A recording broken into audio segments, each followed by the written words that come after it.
할렐루야. 한 사람씩 내 집을 아니오는 없고. 여러분, 교회와 성도에게 가장 우선해야 될 일, 그리고 시급한 일, 제일 중요한 일이 무엇일까요?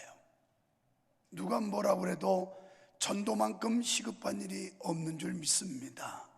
그리고 이것은 교회의 사명이며 성도가 마땅히 할 도리요 의무라는 것입니다. 그래서 예수 믿는 사람이라면 누구든지 열애할 수 없고 피해가서도 안 될 것이며 마땅히 감당해야 될 책임이 또 의무이기도 한 전도입니다. 그런데 이상하게 사람들은 전도 얘기만 하면 듣기 싫어합니다. 예수님이 가장 좋아하는 일이고 또 하나님께 영광이 되는 일인데도 불구하고 전도를 얘기하면 이마살을 찌푸리고 마음의 불쾌함과 그리고 아주 큰 부담을 갖는 게 현대의 교인들이 아닌가 싶습니다. 사람이 마지막 죽을 때 남긴 말을 유언이라고 말합니다. 과거에는, 아니 옛날에는 사람들이 죽어갈 때 뭐라고 얘기하는지 들으려고 귀를 기울입니다. 그래서 마지막 숨을 거두면서 한 얘기인가 뭔가 이러고 들었어요. 우리 아버님이 이런 유언을 남겼다고, 우리 어머님이 이런 말을 남겼다고 하면서 자손들은 그 부모가 마지막 죽을 때 남겼던 말에 아주 큰 비중을 두고 또 그것을 꼭 성취하고 시행하려고 노력했습니다. 요즘 사람들은 모두 글을 알기 때문에 죽을 때 유서라는 걸 남깁니다. 그래서 자기가 못한 얘기들, 또 마지막 남기고 싶은 이야기들을 남기는 걸 유서라고 합니다. 어쨌든 유서가 되었던 유언이 되었던 말로 남기는 마지막 말이 유언일 것이고 글로 남기는 마지막 글이 유서일 것입니다. 그렇다면 오늘 본문에 보면 예수님께서 마지막으로 남긴 유서라고도 해도 되고 유언이라고 해도 마땅히 맞는 말일 것입니다. 예수님은 부활하셨습니다. 그리고 40일 후에 승천하셨습니다. 승천하시기 전 제자들을 다 모아놓고 예수님께서 간절히 부탁한 내용이 본절이라는 사실을 믿으시기를 축원합니다. 여러분, 예수님의 마음은 일편단심 영혼 구원이었어요. 그분은 전도하러 오셨고 전도하는 일을 일삼으셨고 그리고 마지막 가시면서 우리에게 당부한 말씀도 전도입니다. 어떻게 보면 오늘 현대 우리가 생존해야 될 이유 중에 하나도 전도고 살아야 될 의미와 가치도 전도이며 교회가 존속해야 될 이유도 전도라는 것입니다. 이렇게 보나 저렇게 보나 전도밖에 없다는 얘기예요. 오죽하면 오늘 원래 1부부터 4부까지 송경호 장로님한테 다시 한번 앵콜 공연을 하기로 했는데 그분이 전체를 다 하기는 힘들다고, 그리고 4부도 사실 사양했던 걸 우리 교회 젊은이들, 이 동네에서 태어나서 여기서 학교 다니고 수많은 친구가 있음에도 불구하고 떳떳이 전도 한마디 못하고 친구 하나를 교회로 데려오지 못하는 이 무능력하고 무기력한 영혼들, 이들에게 뭔가 생기를 불어넣어서 예수의 영으로 거듭나게 하고 변화하는 역사가 일어나게 해야 되겠다는 그런 생각 때문에 4부도 꼭 좀 해달라고 간곡히 부탁을 했던 것입니다. 보면은 예수님께서 부활하신 후에 마지막으로 남긴 말입니다. 예수님이 하던 일을 이제 예수 믿는 모든 사람들, 성도들에게 마지막으로 부탁하고 가신 내용이기도 합니다. 그렇다면 진정 우리가 주님의 제자라면 주님의 정신을 본받아야 됩니다. 제자는 스승의 사상과 삶을 그대로 닮은 사람을 제자라고 말해요. 그 중에서 수제자라 하는 사람들은 그 스승을 꼭 빼닮은 사람, 이런 사람을 수제자라고 말해요. 그렇다면 오늘 예수 믿는 우리들이 우리의 스승이요 우리의 구원자가 되신 예수님이 하셨던 일, 그리고 예수께서 우리에게 부탁하신 일을 그대로 답습하고 실행하는 사람을 제자라고 하는 거지, 제자 그저 뭐 성경 공부 무슨 초급, 중급, 고급 했다고 제자 되는 거 아니에요. 그러면 제자로서 가장 중요한 정신인 복음 전도, 영혼 구원, 우리의 스승이요 구원자 되신 예수님이 하시던 일은 영혼 구원이었고, 그분이 늘 우리에게 가르쳐서 주입시켰던 정신도 역시 전도, 영혼 구원이라고 하면, 오늘 말로만 제자 훈련 받았다고 떠드는 게 아니라 정말 예수님이 하던 일들을 그대로 닮아서 시행하는 사람이 되어야 그 사람을 제자라고 일컬어 줄 수가 있는 겁니다. 이 시대에 교회에 필요한 사람들이 어떤 사람인가? 예수님의 제자된 사람들. 오늘 이 말씀에도 그러므로 너희는 가서 모든 족속으로 제자를 삼아라 그랬습니다. 우리가 다른 사람을 제자 삼기 위해서는 내가 먼저 예수님의 제자가 되어야 한다는 겁니다. 여러분이 먼저 예수님의 제자가 되셔야 한다는 겁니다. 그럴 때 우리는 또 다른 사람을 제자로 삼을 수가 있는 겁니다. 그러면 예수님의 제자가 되려면 예수님의 정신, 예수님의 철학, 예수님의 삶이 뭔지를 제대로 이해해야만 예수님의 온전한 제자가 될 수 있다라는 것입니다. 여러분, 오늘 이 유언의 말씀은 모든 그리스도인들에게 주신 하나님의 명령입니다. 마가복음 16장 15절에도 보면 너희는 가서 천하 만민에게 복음을 전하라. 우리가 전도하는 데 있어서 어느 특별한 대상을 제한할 수 있는 게 아니라는 겁니다. 천하 만민의 모든 사람들이에요. 어떤 사람이든 복음이 비리치 않는 사람이 이 땅에 없다는 말씀과 같은 뜻이에요. 그러니까 모든 사람들이 복음을 필요로 하고 복음을 필요로 하는 사람들에게 우리는 이 복음을 전해야 될 줄 믿습니다. 사도행전 1장 8절에 보면 오직 성령이 너희에게 임하시면 너희가 권능을 받게 될 것이다. 여러분, 성령 받아야 권능을 받고 권능 받아야 전도할 수가 있게 되는 것입니다. 오순절 마가다락방에서 성령 받지 않았던 제자들은 못 나갔어요. 지금 우리가 해피데이, 이 11월 18일 전도 축제를 하지만 성령 받지 않은 사람은 나가지 못해요. 그리고 전도할 의욕도 없어요. 성령을 받았다는 건 불 받았다는 얘기입니다. 불을 받았다는 건 그 가슴이 뜨겁다는 얘기입니다. 이 가슴이 뜨거워져야 내가 가지고 있는, 내가 소유하고 내가 만난 예수를 사람들에게 전해줄 수가 있다는 것입니다. 여러분의 가슴이 냉랭하고 그리고 여러분의 가슴이 서늘하면 이 사람은 나갈 수가 없고 나가지도 않습니다. 우리의 가슴이 뜨거워지려면 성령을 받아야 되는데, 그래서 예수님께서는 내가 약속한 성령을 받기까지는 예루살렘을 떠나지 말라고 그랬습니다.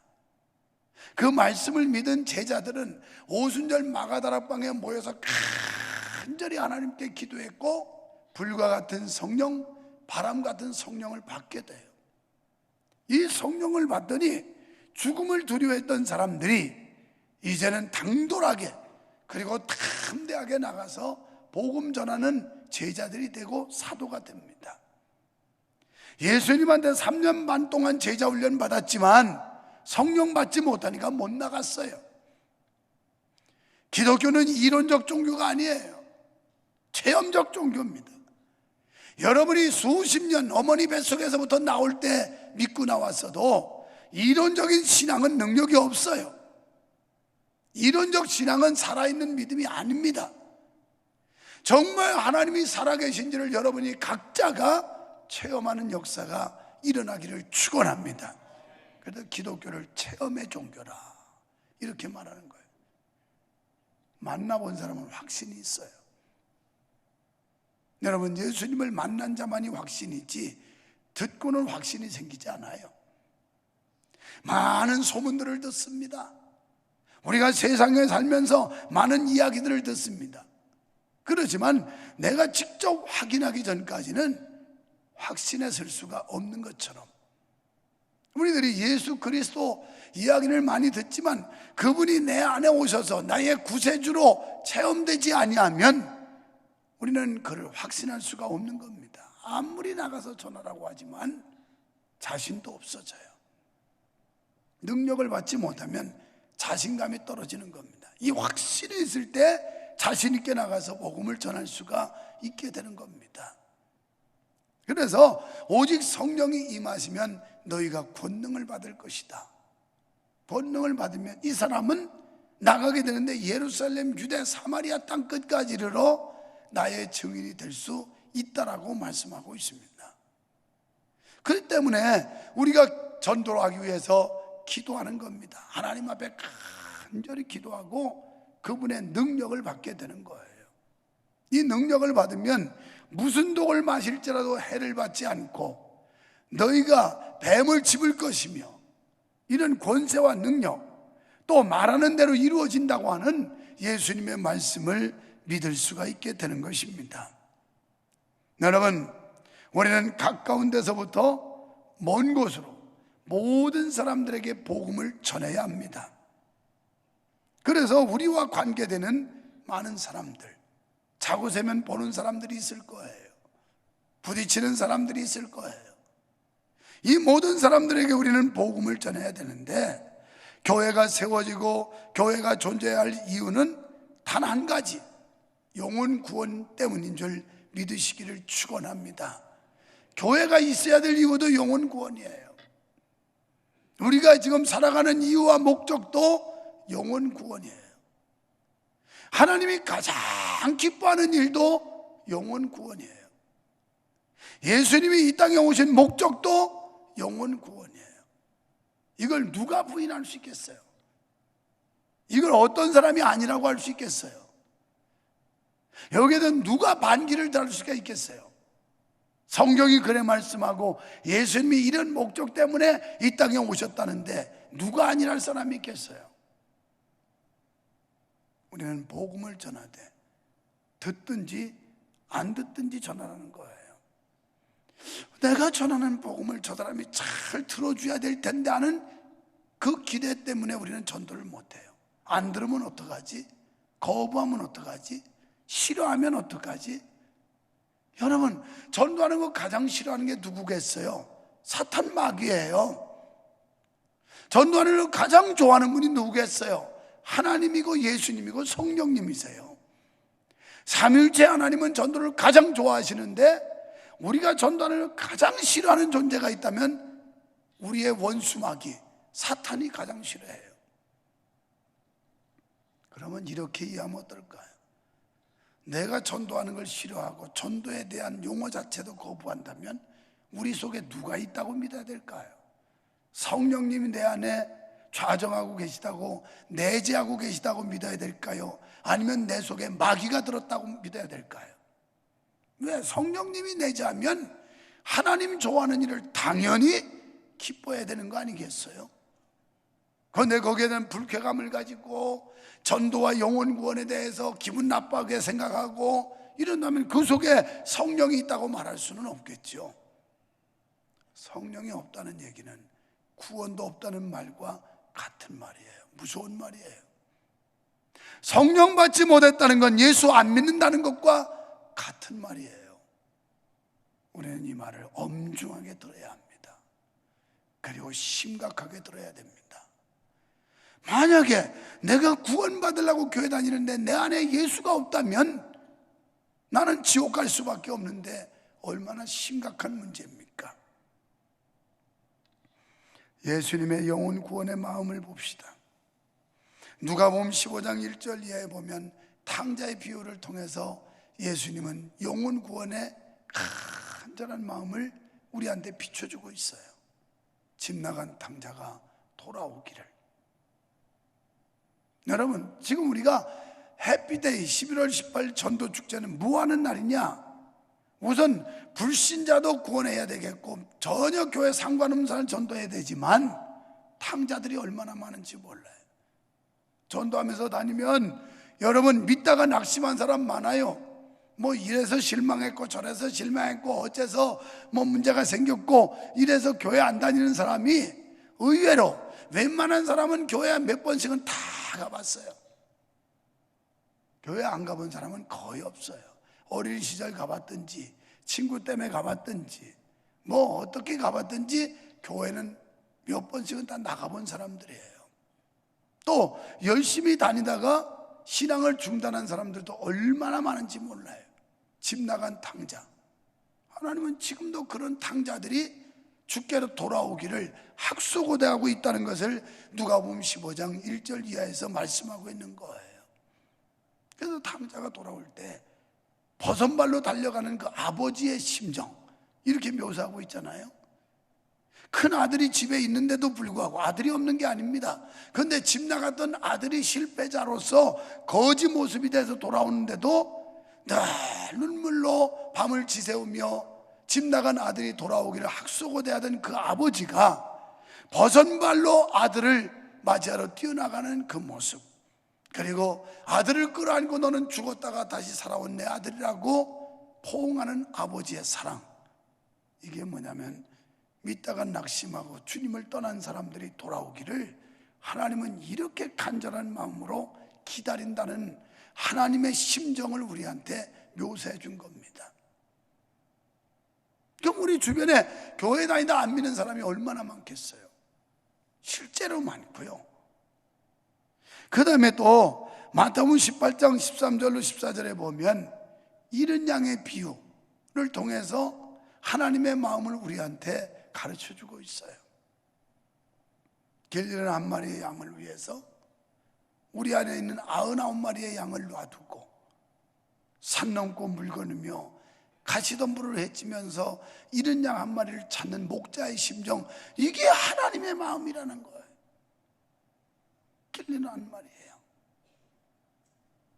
혼자 다니다가 맹수에게 물려갈 수도 있고 구렁에 빠질 수도 있는 이 위험한 지경에 있는 한 마리의 양을 위해서 99마리의 우리에 있는 양을 놔두고 산 넘고 물 건너 가시덤불을 헤치면서 그러면서 한 마리의 양을 애타게 찾는 목자의 심정, 이게 하나님 마음이라는 거예요.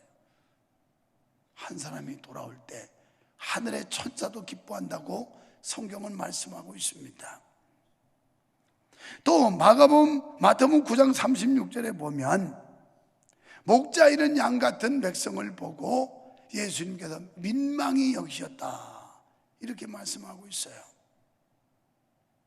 여기서 민망히 여겼다는 말은 창자가 쓰릴 만큼 괴로워하면서 동정심을 가졌다는 뜻입니다.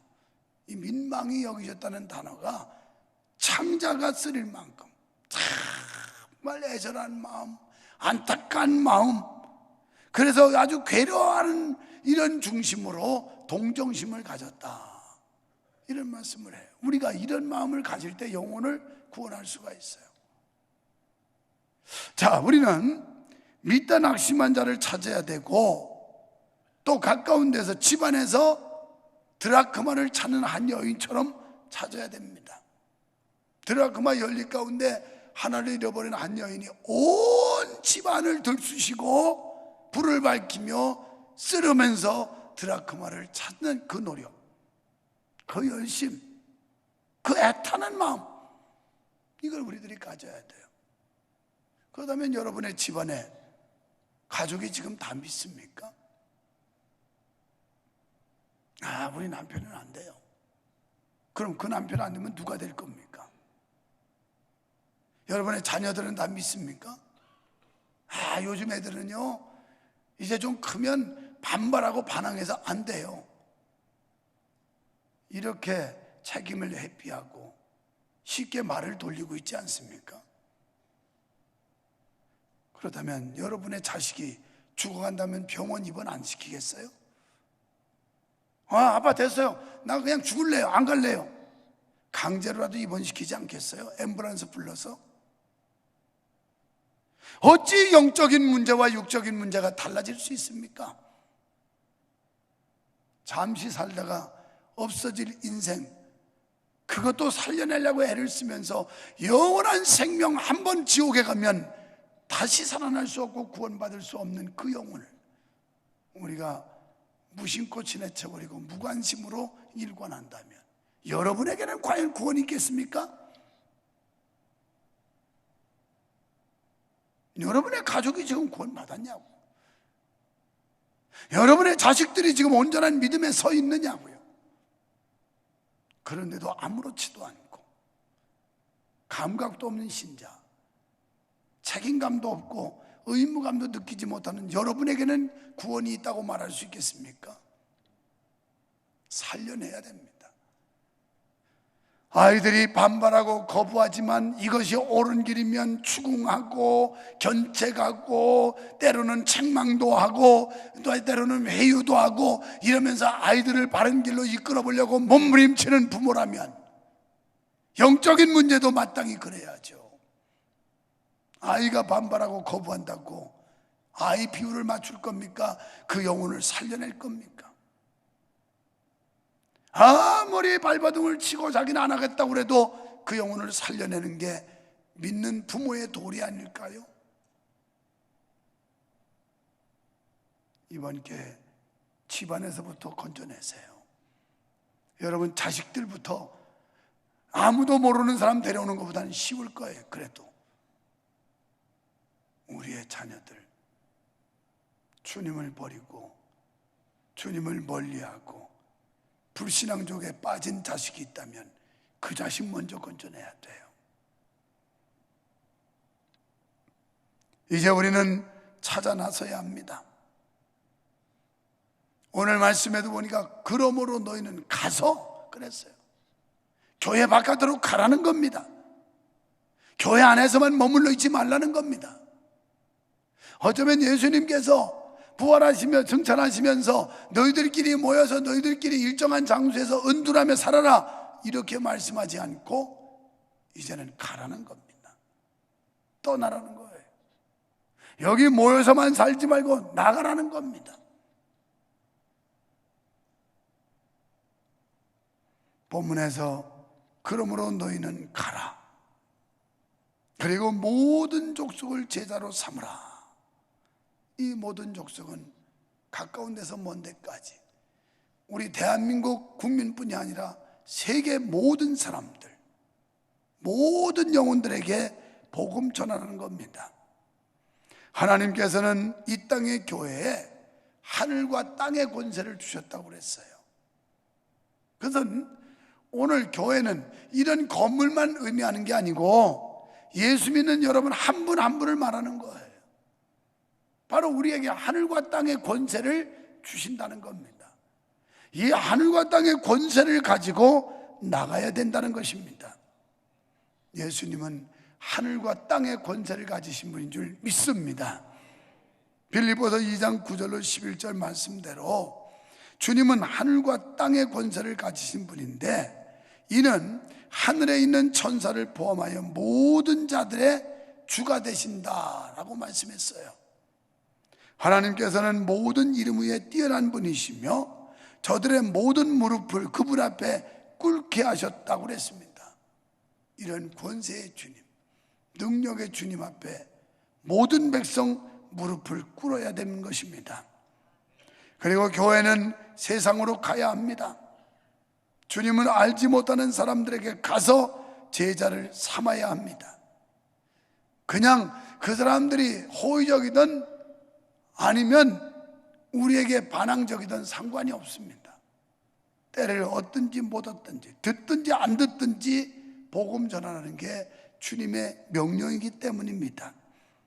히브리서 12장 14절로 18절에 보면 마귀에게 종노릇하는 자들을 놓아주시려 함이라 그랬어요. 예수님이 오신 것은 영적으로 사탄 마귀의 종노릇하는 사람들을 놓아주기 위해서, 해방시키기 위해 이 땅에 오셨다는 거예요. 교회는 세상에 믿지 않는 자들을 마귀의 속박에서 노임받게 해주는 그런 집단이 교회입니다. 영적으로 짓눌려 있고 억압당해 있고 조종받고 있고 악한 영에 사로잡혀 있는 사람들에게 그리스도 안에서 자유가 있고 예수 안에 축복이 있고 예수 안에 생명이 있다는 이야기를 전하는 곳이 교회요 성도인 줄로 믿습니다. 마태복음 9장 35절에 보면 예수님은 모든 성과 촌에 다니시며 복음을 전하셨다라고 말씀하고 있습니다. 그러니까 예수님도요 이 땅에 오셔서 모든 성 모든 촌 어떤 그 거리나 대상을 제한하지 않고 모든 성 모든 촌에 다니셨다는 거예요. 여러분, 우리들도 자꾸 우리가 제한을 하고 어떤 그 구역을 정하고 이게 문제예요. 예수님께서는 거리와 대상에 제한을 두시지 않았다는 거예요. 이런 특별한 경우가 있습니다. 우리 어느 집사님이 이사를 하면서 문자가 왔어요. 목사님, 새벽 기도 마치고 좀 드릴 말씀 있는데 시간 좀 내주실 수 있겠습니까? 그래서 그때는 시간이 제가 새벽 인도하자마자 나가야 돼서 없다고, 전화로 하면 안 되겠냐고. 그래서 차를 타고 서울 가면서 전화로 통화를 했어요. 이미 자기가 전도를 몇 사람 했고 지금 누구를 전도 대상자를 가지고 지금 계속 접촉을 하고 접근을 하고, 그래서 전도할 사람이 누구가 또 있고, 그래서 이 전도한 사람들을 양육도 해야 될 텐데 지금 머물고 있는 교구에 있으면 좀 안 되겠습니까? 그것 때문에 걱정입니다. 그래서 지금 아직 시간이 좀 많이 남았으니 기도하면서 생각해 보자고 즉답을 피했어요. 그리고 새벽에 기도했어요. 정말 인간적인 관계는 둘째치고 영혼 구원하기 위해서 교구에 머물겠다는데 그걸 반대할 이유가 없었어요. 그렇게 하라고. 영혼 구원만큼 소중한 게 어디 있겠냐고. 당신이 살던 그 동네 마을에서 관계된 많은 사람들을 인도해야 되고 그들을 양육해서 열매 맺게 해야 되는 일이라면 예외 조항으로, 특별 조항으로 하겠다. 그렇지 않고 교구로 안 옮긴다는 건 안 된다. 전도를 목적도 아니고 한데 다른 이유 때문에 구역이 다른데 안 옮기는 건 이건 용납이 안 된다. 그런데 영혼을 구원하는 일이라면 이보다 더 귀한 일이 어디 있겠어요? 여러분도 마찬가지예요. 연말이 되면서 구획이 다 갈릴 텐데 정말 전도를 실제로 했어야 되고 또 해온 사람을 양육하는 게 있어야 되고 실적이 있어야지 그냥 안 옮기겠다고 구역을 바꾸지 않는 건 안 돼요. 해당 지역으로 가야 되는 거예요. 그러나 정말 영혼을 지금 전도하고 있고 양육하고 있고 그 영혼을 키워서 열매 맺기 위함이라면 용납할 수 있다는 말이에요. 나는 거기에 결론을 준 거예요. 왜? 전도가 중요하기 때문에. 우리가 이 전도만큼 소중한 게 없기 때문에 그래요. 하나님이 제일 좋아하는 일이고 성도가 제일 좋아해야 될 일이고 목사가 가장 기뻐하는 일이 전도기 때문에 그래요. 모든 성, 모든 촌에 다니면서 복음을 전하셨습니다. 주님께서는 세상 끝날까지 우리와 함께 하시겠다고 약속하심을 믿습니다. 주님이 함께 하시는 교회는 절대 망하지 않습니다. 저는 오늘도 2시에 화평교회 1일 부흥회한다고 강사로들 갑니다. 거기는 리더십이 교체가 됐어요. 귀국하고 전화가 와서 본문을 좀 주실 수 있습니까? 그래서 여호수아 1장 1절로 9절 적어라. 약속의 땅을 차지하라. 모세가 출애굽 1세대 지도자로서 그가 이스라엘을 광야 40년 동안 인도했지만 하나님께서 느보산에서 이제는 모세의 영혼을 불러가고 2세대 여호수아에게 바톤 터치가 리더십 교체가 됐는데 그게도 같은 상황이에요. 그래서 이 말씀이 유효하고 적절한 말씀이겠다 해서 주고, 그와 관련해서 이제 리더십 교체 뒤에 새로운 지도자와 어떻게 교회가 해야 될 것인지 이걸 설교할 겁니다. 여러분, 주님이 함께하는 교회는 절대 망하지 않아요. 왜? 하나님이 함께 하시고 역사하면 사도행전 2장 47절 말씀처럼 날마다 주께서 구원받는 사람의 수를 더하시기 때문에 그런 거예요. 주님이 함께하는 심령의 생명이 있는 줄 믿습니다. 주님이 함께하는 교회의 생명이 있는 줄 믿습니다. 생명은 분열하는 거예요. 생명은 세포 분열하는 겁니다. 건강한 세포는 분열하게 돼 있어요. 오늘 우리 교회가 영적으로 살아있는 교회라면 마땅히 분열해야 돼요. 계속해서 세포 분열을 통해서 영혼 구원이 일어나야 되고, 더 확장이 돼야 되고, 더 많은 영혼들을 주께로 데려올 수 있게 되는 겁니다. 이런 교회가 생명 있는 교회요, 생명 있는 성도인 줄로 믿습니다. 마태복음 16장 18절에 내가 이 반석 위에 교회를 세우리니 음부의 권세가 이기지 못하리라 그랬어요. 주님이 세운 교회, 음부의 권세가 이기지 못합니다. 마귀가 감당하지 못합니다. 왜? 하나님의 장중에 하늘의 권세와 땅의 권세를 부여하셨기 때문에 그렇습니다. 전도는 모든 성도에게 위임된 명령입니다. 전도는 우리에게 부여된 사명입니다. 우리가 이번 기회뿐이 아니라 우리는 죽을 때까지 이 사명을 감당해야 되고, 주님이 마지막 가면서 위임한 명령을 잘 감당할 때, 끝날에 주님 앞에 설 때 착하고 충성된 종이라고, 내가 너희한테 부탁한 거, 내가 너희한테 위임한 명령을 잘 감당했으니 하늘의 별처럼 빛난 축복을 얻으라고 주의 상급이 임할 줄 믿습니다. 우리는 온 세상 위하여 이 복음을 전해야 될 줄로 믿습니다.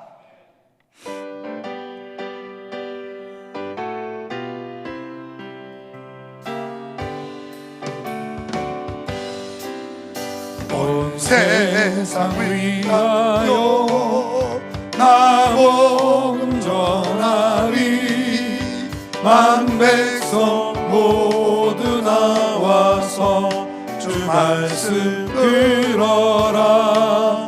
죄 중에 빠져서 헤매는 자들아, 주님의 음성 못 듣고 너 구원받아라.